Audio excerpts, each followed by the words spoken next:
Hey, Shalom, guys. Welcome to another episode of Who is the Suffering Servant? Today, we're going to be going over Isaiah chapter 52, verse 14, and this is what it says.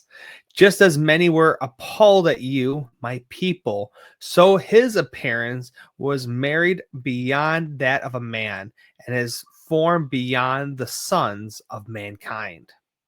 So Isaiah speaks of the servant of the Lord as one whose appearance and form was marred more than any man, more than the sons of men. Quote, just as many were astonished at the nation of Israel, so his appearance was marred. Perhaps Isaiah draws upon an early metaphor which he used to describe the nation of Israel under the punishment of God as a stricken man, sick, faint, bruised, and wounded from head to toe.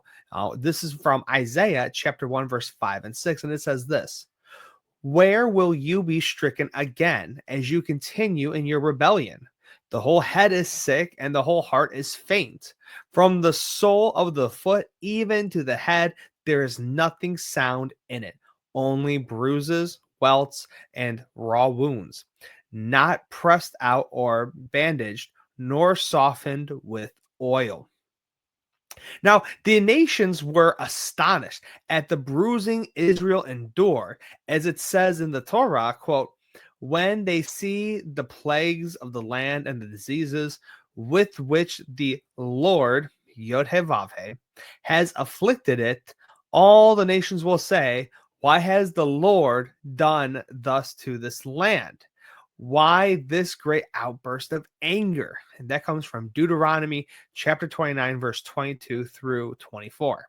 Now, just as they were astonished at the punishment God visited upon the nation of Israel, so too they are astonished at the affliction visited upon the servant of the Lord. However, the servant's suffering is not for his own sins, but for the sins of his people. Now, this is what Rabbi IBN Crispin says regarding this topic.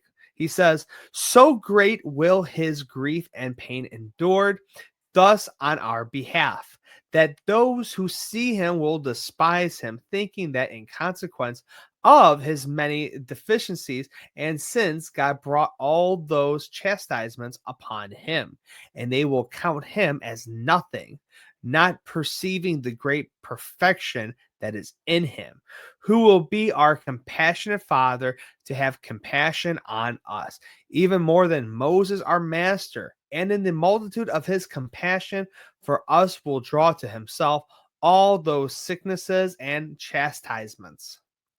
Now, alternatively, the Ramban here explains, quote, many were astonished at you, as an address not to Israel, but to the Messiah. Their astonishment was strewn by mocking him when he first arrived, and by asking how one despised, meek, and riding upon an ass or a donkey in Zechariah chapter 9, verse 9, could conquer all the kings of the world who had laid uphold Israel and rescue them from their hand.